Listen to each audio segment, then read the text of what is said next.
Do you know that during the Arab invasion of Iran, more than 100,000 people were massacred in one day? Do you know that during the Arab invasion of Iran, if someone did not pay tax, they would directly execute him? Do you know that the Arabs burned more than 150,000 books to destroy the history of Iran? The Arab attack on Iran, or the occupation of Iran by Muslims, refers to a series of attacks on the Sassanian Empire in the 7th century AD, which began in 633 AD during the Caliphate of Abu Bakr, reached its peak during the time of Umar, and led to the complete fall of the state during the time of Osman. These attacks also added Iran to the territory of the Islamic Caliphate. The occupation of Iran was the beginning of the gradual process of conversion of Iranians to Islam, which lasted to several countries. Sources point out that converting Iranians to Islam would have saved them from being killed and prevented them from paying taxes that the villagers could not afford, and that were more than the income of their crops. Among the attacks that far and near tribes have made on Iran's soil throughout history, the Arab attack had the greatest impact on Iran. Shortly after the death of Muhammad bin Abdullah, Abu Bakr sent an army to the land south of the Euphrates River and the city of Hira in the west of Sassanian territory and conquered there. After recapturing and moving this city between the Muslims and the Sassanids during the time of Umar, finally the Royal Army of Iran under the command of Rostam Farrukhzad engaged with the Arabs in the Battle of Qadisiyyah, the result of which was the victory of the Arabs. The Tisfun, the Sassanid capital, was captured and sacked after a short siege, and then the occupation of Iraq was completed in the Battle of Jalula. Elton Daniel believed that after the capture of Iraq, Umar was not interested in expanding the war to the Iranian plateau. But for various reasons, including the interest of Umar's army to gain more trophies and Umar's fear of the attack of Yazdgerd, one of the claimants of the kingdom, he finally decided to attack. In 642, the last Kairan resistance of Sassanid Iran took place in the Battle of Nahavand, where the Arabs won after a bloody battle. Yazdgerd fled and was eventually killed in Meroe by unknown people in 651. The Battle of Nahavand crushed the resistance of the central government, and from this time onwards, the obstacles to the Arab advance were local resistances, which in some cases were fierce. Arab conquests continued to the east. Within a few years, other provinces of Iran, including Isfahan, Ray, Fars, Azerbaijan, Armenia, Sistan, and Khorasan also fell. However, Tabaristan and also Gilan did not come under Arab rule until 1 or 2 centuries, and the Iranian nobles ruled there. By the time of Osman's murder, the occupation of Iran had been completed, and Arab garrisons had been established in several areas to ensure tax collection. During the time of the Umayyads, the Arabs went beyond the Amud area and entered the mountains of Afghanistan. The Arabs usually did not interfere in the internal affairs of the local people who paid their taxes. In the first centuries of Islam, local leaders were responsible for the administration of neighborhoods and cities. After conquering an era, the Arabs settled in garrisons that either became cities themselves or were located near other cities.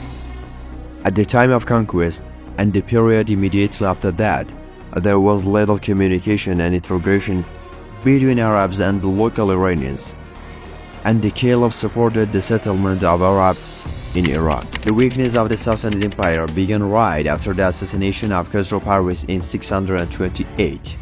Due to the disorderly state of the court and the extraordinary weakness of the army, as well as the lack of a person who could act in the capacity of Anushirwan and Shapur I, the situation in Iran had become very chaotic.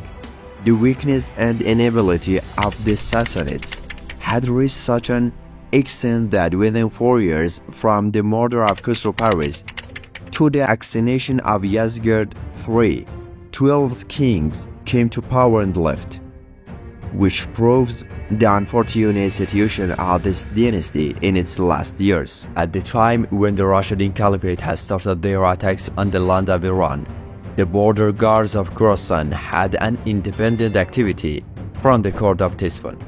The names left by the local royals of the eastern parts of Iran in that period inform about the transformation of the Sassanid government into an aristocratic and landed society, as well as the conflicts of the Sassanid Empire with Byzantium and Western powers, which had caused the erosion of the Iranian government for many years. When Umar was planning to go to war with Iran for the Battle of Qadisiyyah or the Battle of Nahavand, he consulted with the elders of companions. A group encouraged him to participate in the war, but Ali arrested him and advised him not to appear in the war personally.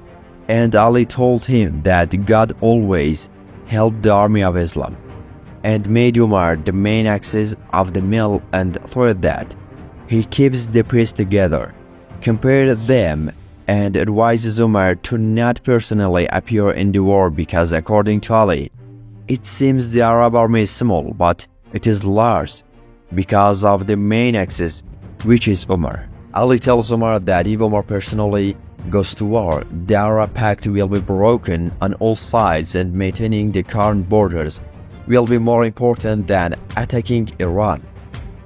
Therefore, in the future, Iranians will consider Umar as the root of the Arabs, and if they kill him, they will be relieved, and this issue makes the Iranians become more ready and stubborn in the war with Umar and great to destroy him. Ali adds about the Iranians coming to fight with the Muslims that God is more displeased with their coming than Umar, and is able to change what he is displeased with.